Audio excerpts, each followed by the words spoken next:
It's April 8th here in Seoul, and I'm Kim Dami.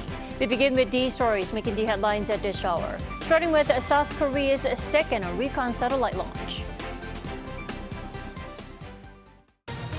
South Korea launched its second military reconnaissance satellite from John F. Kennedy Space Center in Florida this morning. This is a part of the country's plan to secure 5 such satellites by 2025 to upgrade its surveillance on North Korea. The government remains flexible over its plan to hike the medical school admissions quota, and the Korea Medical Association is holding a joint press briefing with trainee doctors and medical students after Wednesday's general elections. Israel has pulled its ground troops out of southern Gaza. While Israel notes the withdrawal is for tactical reasons, Egypt is hosting new rounds of talks on a potential ceasefire with Israel and Hamas. South Korea has launched its second military recon satellite. Now, following the launch, our military's reconnaissance capabilities are expected to be greatly improved. Our defense correspondent Choi Min-jung is on the line with us. Min-jung, tell us about the launch. Tammy, the country's second military reconnaissance satellite lifted off at around 8:17 a.m. Korea time from the Kennedy Space Center in Florida. The second launch follows a successful launch last December, and as was the case then, the satellite was carried by a SpaceX Falcon 9 rocket. Separation from the rocket is estimated to take place some 45 minutes after launch, and communication with the ground station should occur 9 minutes later. Min-jung, we hear today's launch is different from the one launched last year. Now, how's that? Right. The first satellite was an EO/IR satellite equipped with an electro-optical and infrared sensor. It can capture detailed images, but visibility depends on the weather and time of day. The second satellite, however, is a SAR satellite equipped with synthetic aperture radar sensors. The system captures clear images day or night, regardless of weather conditions. The EO/IR satellite checks in on the Korean Peninsula twice a day, but the SAR satellite does so about 4 to 6 times a day. This means the military can perform twice as many reconnaissance activities with the launch of the second satellite. Now, the launches are all part of the military's 425 mission. What's the main goal of this mission? The mission's goal is to have 5 satellites in orbit by 2025 to boost surveillance of the Korean Peninsula amid North Korea's growing nuclear and missile threats. The first satellite will be joined in orbit by 4 SARs, and when all 5 operate together, the military is expected to have coverage at about 2-hour intervals. Today's launch comes as North Korea ramps up its spying activities as well. The North launched its first spy satellite last November and aims to launch 3 more this year. This is all I have for now. Back to you, Dami. All right, Min-jung, thank you for the update. Do keep us posted.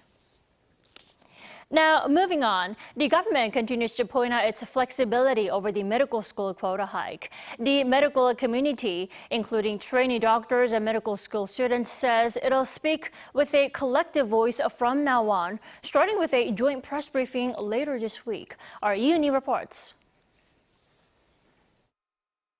The medical community has described last week's meeting with President Yoon as a meaningful encounter. The head of the Korean Medical Association made an official announcement on Sunday, following a 3-hour discussion among medical organizations. The Emergency Response Committee assesses the meeting between the President and Park Dan, head of the Korean Intern and Resident Association, as meaningful. The Korean Medical Association reiterates its support for the doctors and students, urging for a unified voice. The announcement also includes plans to hold a joint press conference involving trainee doctors, medical school professors, and students within this week. Earlier on Sunday, Prime Minister Han Duk-soo addressed potential adjustments to the plan to increase medical school admissions by 2,000 places. The Prime Minister stated that the government maintains a flexible stance on all issues and is not just focused on numerical figures. Meanwhile, some universities have decided to resume classes that had been postponed due to medical students' applications for leave of absence and refusal to attend classes. Gyeongbok National University and Jeonbuk University will resume classes starting from Monday, while Catholic University and Jeonnam National University will resume classes on the 15th. Based on the regulation that requires at least 30 weeks of lectures annually, the university said they could not delay the academic schedule any farther. Lee Eun-hee, Arirang News. Over the weekend, President Yoon met with senior monks at the country's largest Buddhist sect and children at a public park. The top office said Yoon on Sunday took part in a Buddhist ceremony and held a banquet with senior monks at Jingwansa Temple in northern Seoul, expressing his gratitude to the temple for promoting the unique culture of Korean Buddhism and for raising awareness of mental health issues. The head of the Choge Order, Jinwoo, told the president and that not only Buddhists but the religious community unanimously backs the government's plan for medical reform, for better healthcare delivery, and expects matters to be settled well under Yoon's leadership. Over 10 million Koreans, or roughly 17% of the Korean population, identify as Buddhist. Also on Saturday, the president visited Yongsan Children's Garden and met with families visiting the park. Meanwhile, early voting for the 22nd general election of South Korea came to an end on Saturday. According to the National Election Commission, during 2 days of voting, 13.8 million people, or over 31% of all eligible voters in the country, cast their ballots. That is the highest turnout rate for early voting in South Korea's general election history. Early voting ballot boxes are being stored under 24-hour surveillance by the NEC. They will be opened and tallied after voting ends on Wednesday. And rival parties are busy out on the streets greeting and encouraging people to go out and vote ahead of Wednesday's election day. Now, that includes in the key district of Yongsan-gu in central Seoul. Our National Assembly correspondent Lee Si-hoo reports from the site. I'm here in Yongsan-gu district, located right in the center of Seoul. To the district's south runs the Hangang River, to its north, Namsan Mountain. And this is where a fierce race is taking place right now for a seat in the National Assembly.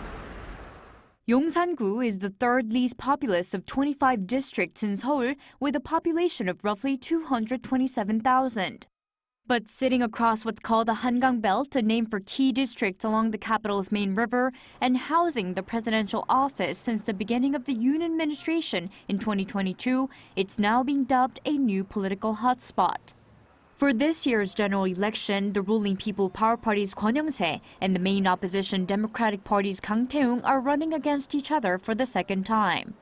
4 years ago, Kwon won by just 890 votes, or 0.7 percentage points.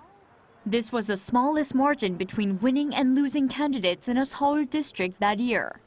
On Friday, the first day of early voting, the rival candidates went out on the streets encouraging people to vote. 투표하셔야 이깁니다. 투표해야 지킵니다. 안녕하세요. 저는 강태홍입니다. 소중하게 부탁드리겠습니다. 강태홍. Kwon has served 4 terms in the assembly and as Minister of Unification. He wishes to reform the area's transportation and advance a long-stalled development project to build an international business hub. Kang has worked as a civil servant, mostly in Seoul, for around 3 decades. He has served as the Vice Mayor 1 for administrative affairs of the Seoul metropolitan government. He hopes to relocate the presidential office and transform Yongsan Park into a full-scale ecological park. As talks on pending issues such as medical reform continue, eyes are on what the final decisions of the public will say come April 10th. Lee Si-hoo, Arirang News.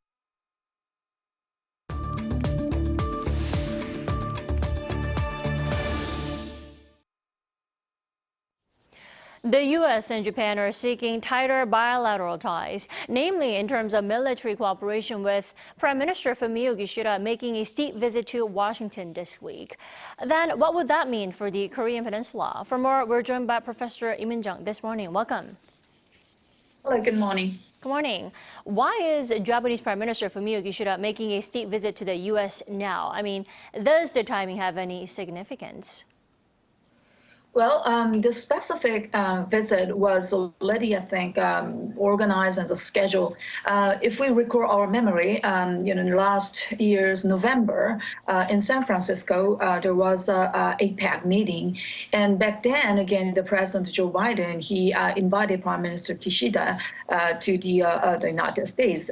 They originally said like it can be early 2024. So again, it was more like a kind of, scheduled and planned meeting. I think, if we again recall another memory, President Yoon's state visit was, lasted almost like 1 year ago, or last April. It has been almost like 9 years since the Japanese Prime Minister state's visit. Back then, again, Prime Minister Abe was the one, and the counterpart was the President Obama. President Yoon's state visit, there was a kind of 12 years gap between the last one and the President Yoon's one. So again, I don't see very specific meaning from the timing. I will say it was more like a kind of planned meeting. So it comes as no surprise. Now, a deepening of security and defense ties and an expansion of arms co-development are believed to top the agenda for Kishida's visit. Why is Japan seeking tighter military ties with Washington? Well, obviously, the international order has been shaken by many challenges. Of course, North Korea, its ambitious nuclear and missile program, it has been consistently threatening not only just South Korea, Japan as well. But beyond that, the Russia's invasion to the Ukraine, now the war in Ukraine entered into its third year, as it has been dragged and dragged. But more important meaning of this specific war is, again, the Russia, who is one of the P5 member, again, the permanent 5 members of the UN Security Council. They again crossed the line, which does mean many things, again, in international the global governance regime. So obviously, again, Japan has been pretty much like threatened or challenged by this kind of, again, the behavior of superpower like Russia, who is trying to change the status quo with the violence, again, with the military force. Right, lots of global uncertainties, namely geological risks over in Ukraine and also over in Gaza. Then, Professor Im, I have to ask you, what would stronger military ties between Washington and Tokyo mean for us, Seoul? Well, South Korea, we have been looking for, and we have been aiming for, pursuing really permanent peace in this region, again, on the Korean Peninsula. Without peace of the peninsula, we can't imagine the perpetual peace in this region, again, in Northeast Asia or even Asia overall. So definitely we have been seeking for a peace, but the thing is, again, the North Korea these days, again, today, and Russia, they really strengthen their, not only just military ties or politically too. Russia is backing up North, and the North is backing up Russia. So this kind of, again, the very much, how would you say, collaborative behavior between the two, who are obviously, again, threatening the existing order. This is a huge challenge. And the North Korea's provocation has become much more complex than before. Again, for example, cybersecurity, or their ambition to develop the satellite, for example. So all those technological development has been, again, the challenging the countries like South Korea who loves peace. So as long as we need to protect ourselves, again, we need to, of course, be more communicative and cooperative with the countries who share the common interest, again, the peace, and the common values like, again, the freedom or democracy. Right, and you mentioned this earlier. It's pretty much given Biden and Kishida will also be discussing security concerns related to North Korea. What kind of comments can we expect to come out? Any statements regarding North Korean issues? Obviously, as I mentioned, again, the cyber security is getting more and more increasingly serious, and the cyber security issue is deeply and closely interconnected with the space technology as well. So I guess, again, probably the leaders will be mentioning about this development, or North Korean abductee issue. Again, we do see a huge gap, perception gap between the Pyongyang and Tokyo. Again, Pyongyang, especially Kim Jong-un like leader, again, she kept saying that, again, that this is a settled problem. So as long as Tokyo wants to keep talking about this, there cannot be a dialogue between the Pyongyang and Tokyo. But Tokyo's position cannot be the same with the Pyongyang. Obviously, abductee issue is super important issue for any Japanese politician, not only politician, for the whole population. So again, we do see the gap. So I guess, again, this related comments can be included too. And in the meantime, before I let you go, the U.S. is reportedly arranging a trilateral summit with South Korea and Japan again, this time on the sidelines of a NATO summit in D.C. in July. How likely is it that that will actually happen, and what topics will top their summit this time? I think it can be pretty much likely. Again, the President Yoon of South Korea and Prime Minister Kishida of Japan, they already joined the NATO meeting from last year, last June, for example, in Spain and then Lithuania. So if they go to the NATO meeting this time again, if so, I mean, it's going to be the consecutive, the third time. Of course, we don't need to stimulate unnecessarily China because our direct threat is, again, the North Korea. It's more urgent thing. But we definitely want to see a more like a balance. So we don't want to be entrapped in the security dilemma like circle. So in that sense, I do think, I do argue, we need to keep, maintaining our dialogue with the Beijing as well. Definitely. All right, Professor Im, thank you so much for joining us and your insight this morning. We appreciate it. Thank you.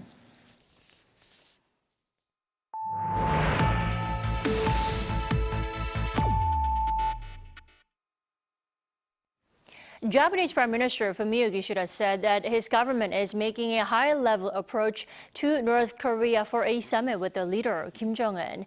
During an interview with CNN on Sunday, Kishida said the purpose of promoting a Tokyo-Pyongyang summit is to address unresolved issues and promote stable relations.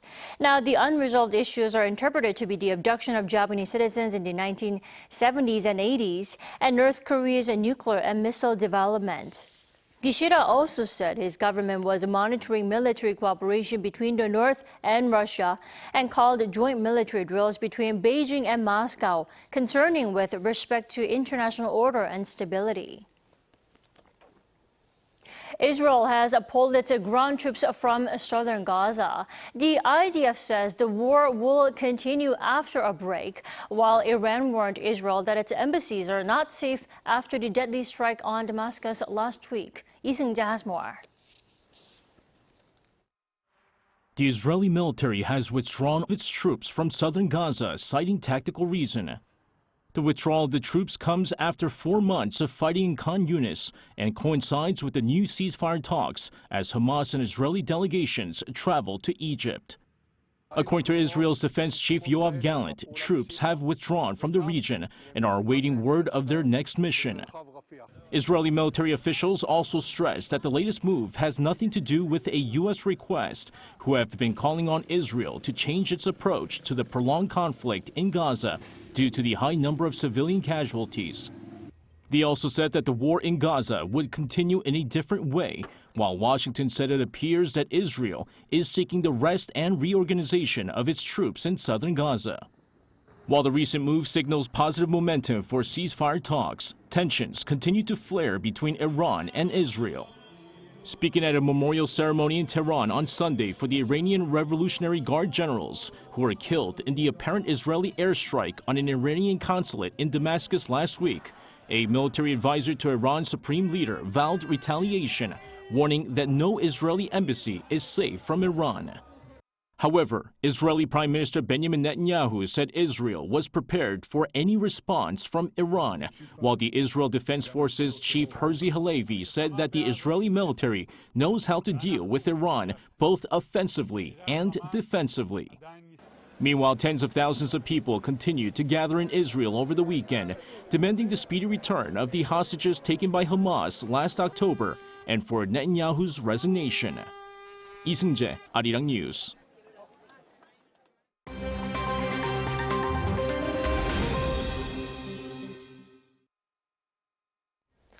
Good morning, I'm Kim Jong-un, and now we turn over to stories from around the world.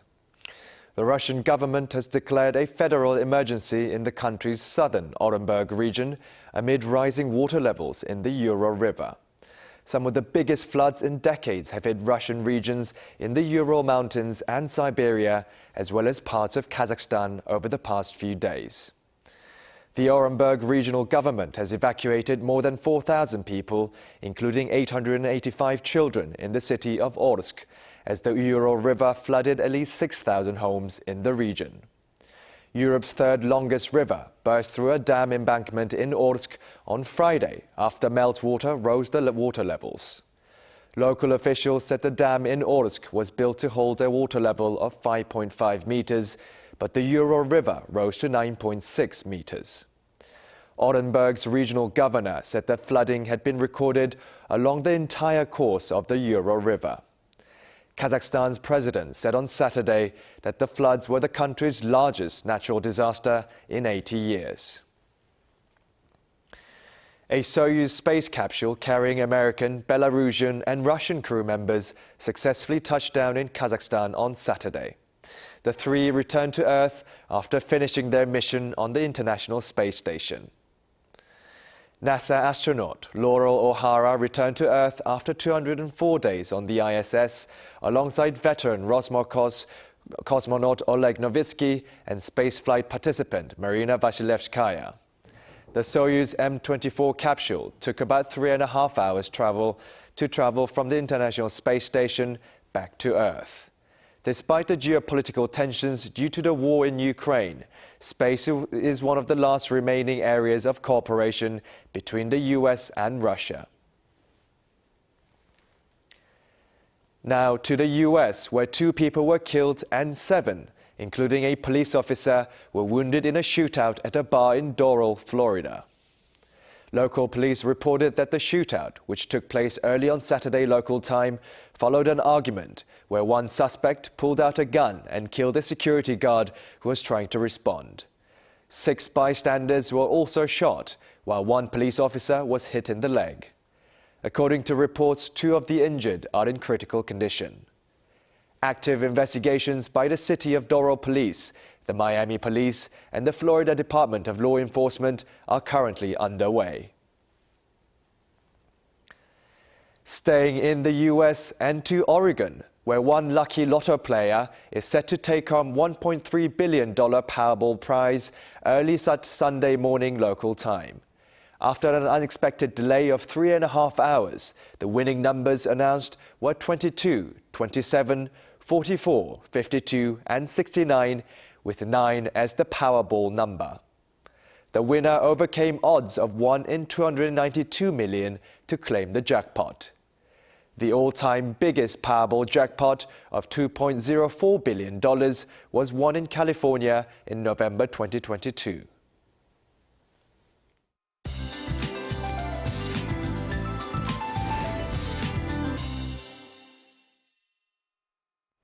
Good morning. Major cherry blossom spots in the capital area were packed over the weekend with tourists and residents enjoying the full bloom. The weather was also quite warm, more like t-shirt weather on Sunday, and it will be as warm as Sunday afternoon in most places after a breezy start. Western parts of the country, however, will have high levels of ultrafine dust, while the capital area remains under a dry weather advisory. Humidity in Seoul could go down to as low as 20% by the late afternoon, 30% lower than the ideal level, so please try to stay hydrated.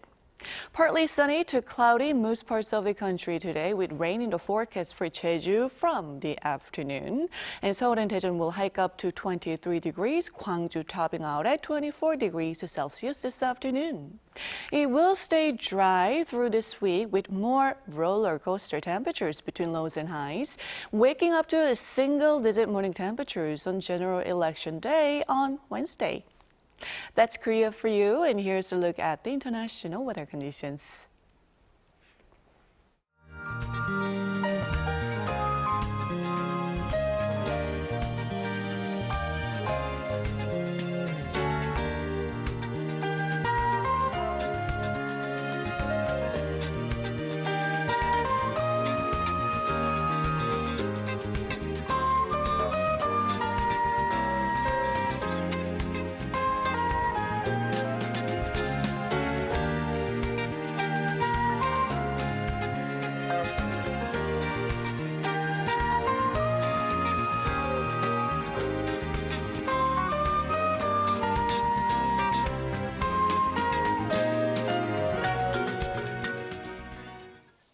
We thank you for watching New Day at Arirang. We'll be back tomorrow for Tuesday's edition at the same time, 9 a.m. Korea time.